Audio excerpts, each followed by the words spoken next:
बहुत समय पहले की बात है।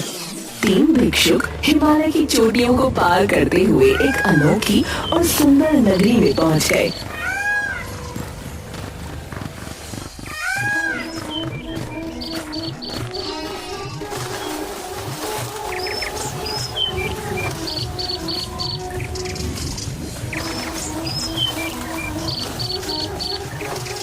ये नगरी तो देखने में बहुत ही सुंदर मालूम पड़ रही है।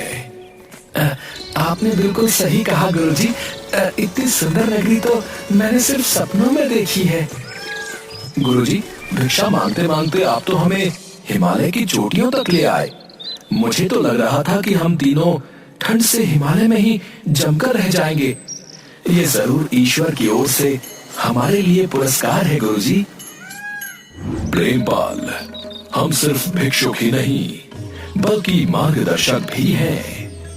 पहले जाकर हमें इस सुंदर नगरी को देखना चाहिए। गुरुजी प्रेमपाल और वीरपाल को लेकर उस सुंदर नगरी में चले जाते हैं, जहाँ पर बहुत अच्छे अच्छे सुंदर घर बने होते हैं और वहाँ सभी व्यक्ति बस अपना काम करने में लीन होते हैं। पता नहीं, मुझे इस नगरी में कुछ अजीब सा लग रहा है। ये कैसी बातें कर रहे हैं गुरुजी? न जाने कितने दिन बाद हम तीनों को ठंड से राहत मिली है। देखिए कितनी ताजा ताजा हवा चल रही है और यहाँ धूप भी कितनी अच्छी निकल रही है। प्रेमपाल सही बोल रहा है गुरुजी। मुझे लगता है कि यहाँ हमें किसी धर्मशाला में रहकर आराम करना चाहिए। वीरपाल, हम भिक्षुक हैं, कोई व्यापारी नहीं जो हम धर्मशाला में बैठकर आराम करेंगे। मैं वहां उस टीले पर जा रहा हूं। तुम दोनों अलग अलग दिशा में बढ़ जाओ और शाम तक मुझे पता करके बताओ कि इस नगरी में लोगों का स्वभाव कैसा है। क्या ये नगरी कुछ दिन रुकने के काबिल है भी या नहीं। गुरुजी के आदेश पर प्रेमपाल और वीरपाल अलग अलग दिशाओं में चले जाते हैं। वीरपाल नगरी में घूमने लगता है। इस नगरी में तो बहुत ही स्वादिष्ट व्यंजनों की महक आ रही है। आहा, और मुझे भूख भी बहुत ज्यादा लग रही है। मुझे जरूर कोई अपने लिए भोजनालय तलाशना होगा। हाँ। वीरपाल भोजनालय को तलाशने लगता है। अचानक वीरपाल की नजर एक भोजनालय पर पड़ती है।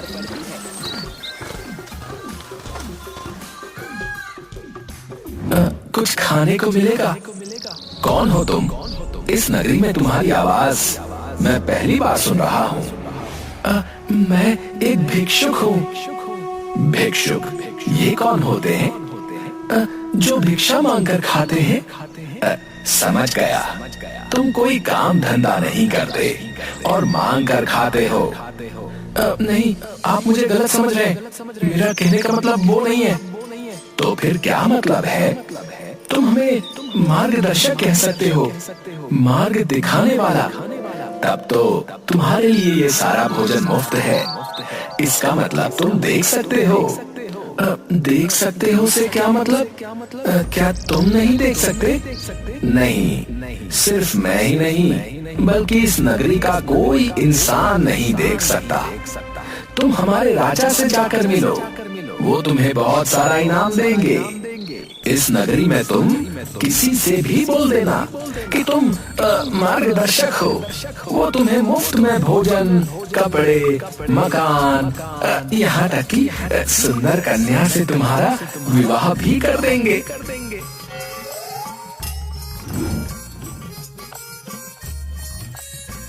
अरे अरे अरे, मजा आ गया, मजा आ गया। बगैर भिक्षा के भोजन, कपड़ा, अच्छा घर। वाह वाह वाह वाह वाह वीरपाल, काश संसार के सभी राज्य ऐसे ही हो जाएं। तभी उसकी नजर एक मिठाई की बड़ी सी दुकान पर पड़ती है। वहाँ पर बहुत स्वादिष्ट स्वादिष्ट भोजन मिलता है। वीरपाल वहाँ जाकर बोलता है।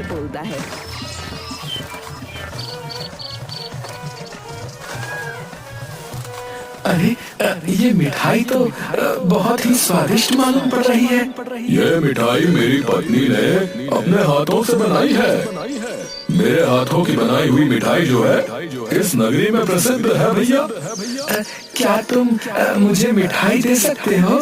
बिल्कुल दे सकता हूँ, अगर तुम्हारे पास इसे खरीदने के लिए मुद्राएं हैं तो। शायद तुम मुझे जानते नहीं हो, मैं एक मार्गदर्शक हूँ। तो तुमने मुझे पहले क्यों नहीं बताया? तुम्हारे लिए तो ये सारी मिठाइयाँ मुफ्त की हैं। तुम्हारी जितनी मर्जी हो उतनी ले जाओ भैया। मगर याद रखना, शाम के समय राजमहल में जरूर आना। राजा तुम्हें ढेर सारा इनाम देगा। वीरपाल बहुत सी मिठाई लेकर सीधा एक ऊंचे टीले की ओर चला जाता है, जहाँ पर गुरुजी प्रेमपाल के साथ उसका ही इंतजार कर रहे होते हैं। प्रेमपाल, अब तुम बताओ, तुम्हें ये नगरी कैसी लगी? गुरुजी, मुझे ये नगरी बहुत ही अजीब सी लगी। यहाँ के वासी अजीब अजीब तरह की बातें कर रहे थे। कई बार तो मुझे ऐसा लगा जैसे कि वो मुझे देख ही ना रहे हो। क्या तुम्हें वहाँ पर किसी ने भिक्षा नहीं दी? मैंने जिस किसी से भी भिक्षा मांगी उसने मुझे भिक्षा देने से मना कर दिया और साथ ही साथ मुझे बहुत ज्यादा अपमानित भी किया। वीरपाल, अब तुम बताओ, तुम्हें नगरी कैसी लगी? क्या प्रेमपाल सही बोल रहा है? नहीं गुरुजी, मुझे लगता है कि प्रेमपाल इस नगरी को समझ नहीं पाया। मैंने तो इतनी सुंदर नगरी कभी नहीं देखी गुरुजी। मैं तुम्हारी बात का मतलब नहीं समझा। गुरुजी, मैंने भी भोजनालय से कुछ भिक्षा मांगी थी और उसने भिक्षा देने से इनकार कर दिया। मगर जैसे ही मैंने बताया कि मैं एक मार्गदर्शक हूँ, उसने मुझे सारा भोजन मुफ्त में खिला दिया गुरुजी। ये कैसी बात कर रहे हो तुम? तुम्हारे मार्गदर्शक बताने से उसने तुम्हें भोजन मुफ्त में खिला दिया। ये तो कुछ भी नहीं गुरुजी।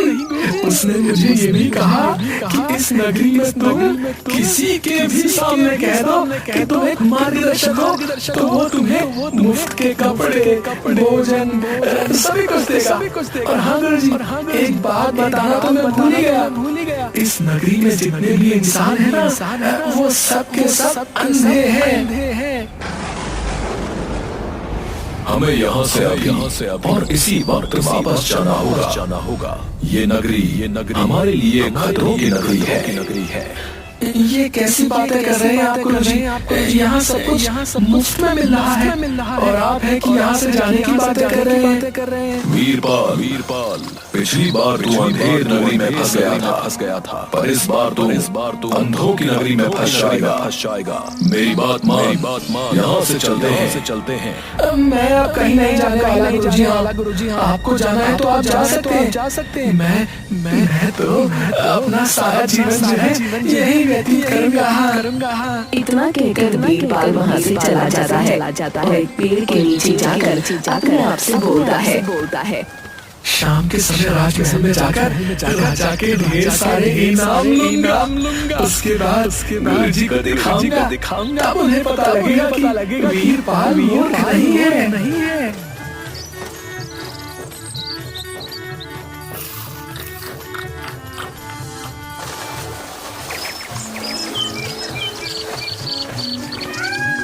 शाम के समय वीरपाल महल चला जाता है, जहाँ वो देखता है कि उस नगरी के बहुत से वासी वहाँ पर पहले से जमा थे।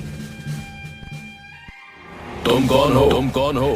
मैं एक मार्गदर्शक हूँ महाराज। आपकी प्रजा ने मुझे बताया कि आप मार्गदर्शकों को बहुत से इनाम देते हैं। तो तुम इनाम लेने के लिए यहाँ पर आए हो? क्यों नहीं? आओ, पहले हमारा न्याय देखो। इतना सम्मान तो मुझे कहीं भी नहीं मिला। ये राजमहल ना सुंदर है और उससे कहीं अधिक सुंदर इस राजा का दिल है। मेरी तो हो गई बल्ले।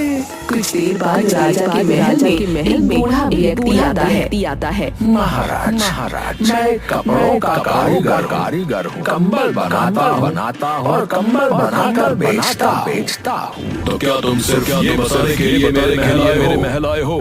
नहीं महाराज, बात असल में ये है, कल रात मैंने बड़ी मेहनत से एक कंबल तैयार किया और अगली सुबह मेरे बगल में रहने वाला व्यक्ति बाबू लोहार उस कंबल को चुरा कर ले गया महाराज। तुम कैसे कह सकते हो कि ये चोरी तुम्हारे पड़ोसी बाबू लोहार ने की है? महाराज बाबू लोहार लोहे के जूते पहनता है और सुबह मैंने उसके जूतों की आवाज सुनी। ऐसे मुझे यकीन हो गया कि चोरी बाबू लोहार ने की है। जाओ बाबू लोहार लेकर आओ। सैनिक कुछ ही देर में बाबू लोहार को पकड़ कर ले आते हैं। तुमने ही इसका कंबल चुराया है? हाँ महाराज, मैंने ही चुराया है। लेकिन क्यों? क्योंकि कल रात मैंने देखा ये दूसरा कंबल सो रहा था, जबकि इसके कंबल से अधिक मोटा और गर्म कंबल रखा हुआ था। मुझे लगा कि ये कंबल बेकार का है, इसीलिए मैं इसे यहाँ पर ले आया महाराज। जब तुम्हारे पास कंबल था तो तुम उसे भी ओढ़ सकते थे। तुमने बड़ा अपराध किया है। महाराज मैं कुछ समझा नहीं। तुम्हें तुम्हारे सजा मिलेगी। इतना बोलकर राजा बाबू लोहार से बोलता है। तुमने इसका कंबल चोरी कर लिया, लेकिन तुम चाहते झूठ बोल सकते थे और अपनी जान बचा सकते थे। तुम्हें भी सजा मिलेगी। सैनिकों इन दोनों को फांसी पर चढ़ा दो। ये देखकर वीरपाल को चक्कर आते हुए सोने लगते हैं। अब तुम मुझे बताओ तुम किस तरह के मार्गदर्शक हो? महाराज मुझे लगता है मुझे यहाँ से जाना चाहिए। नहीं, अभी तो हमें तुम्हारा स्वागत भी करना है। मुझे बताओ कि क्या तुमने कभी सूरज देखा है? हाँ देखा है। चांद देखा है? हाँ देखा है। क्या तुमने आकाश में बहुत सारे तारे देखे हैं? हाँ देखे। इसे पकड़ कर ले जाओ और इसे भी फांसी पर चढ़ा दो। बहुत समय पहले ऐसा ही पागल जाति मेरी प्रजा को भड़का रहा था। बोल रहा था कि धरती के ऊपर आकाश है और वहाँ पर बहुत से तारे टिमटिमाते हैं। और तो और मूर्ख ये भी बोल रहा था दिन के समय एक बहुत बड़ा सूरज भी चमकता है। क्या तुमने कभी उजाला देखा है क्या? नहीं महाराज क्या होता है? ये जरूर कोई मूर्ख व्यक्ति है। धरती पर हमेशा रात रहती है। सुना तुमने इस धरती पर हमेशा रात रहती है। महाराज ये सभी लोग तो क्या जाने कि उजाला क्या होता है। लेकिन आपकी बातों से मुझे ऐसा लग रहा है जैसे कि आप देख सकते हैं। हाँ बिल्कुल देख सकता हूँ। तो फिर आप मुझे क्यों सजा दे रहे हैं? वीरपाल की बात सुनकर राजा अपने सिंहासन से उठकर खड़ा हो जाता है और वीरपाल के कान में बोलता है। बरसों पहले मैं भी तुम्हारी ही तरह भटक गया था। मैंने इन सब को समझाने की कोशिश की, मगर इनमें से कोई नहीं माना। और इनकी ही तरह मुझे भी विश्वास हो गया है कि उजाला नाम की कोई चीज नहीं होती संसार में। न ही आकाश है, न सूरज है और न टिमटिमाते हुए तारे। इसे गिरफ्तार करके फांसी पर चढ़ा दो। सैनिक वीरपाल को गिरफ्तार करने वाले ही होते हैं कि तभी वहाँ पर गुरुजी और प्रेमपाल आ जाते हैं। मुझे बचा लो गुरुजी, मुझे आपकी बात माननी चाहिए थी। ये मेरा प्रिय शिष्य है राजन, इसे छोड़ दीजिए। नामुमकिन है ये मूर्ख झूठ बोलता है। कहता है कि इस धरती के ऊपर आकाश है, तारे हैं, सूर्य है।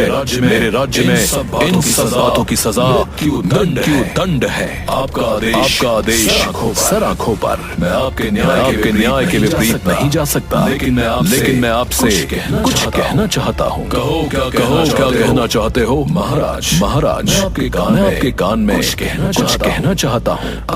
अगर आपकी आज्ञा हो तो। ऐसी क्या बात है? वो आपके बहुत काम की बात है। राजा गुरुजी को इशारा करके गुरुजी को अपने नजदीक बुलाता है। गुरु राजा के कान में कुछ बोलते हैं।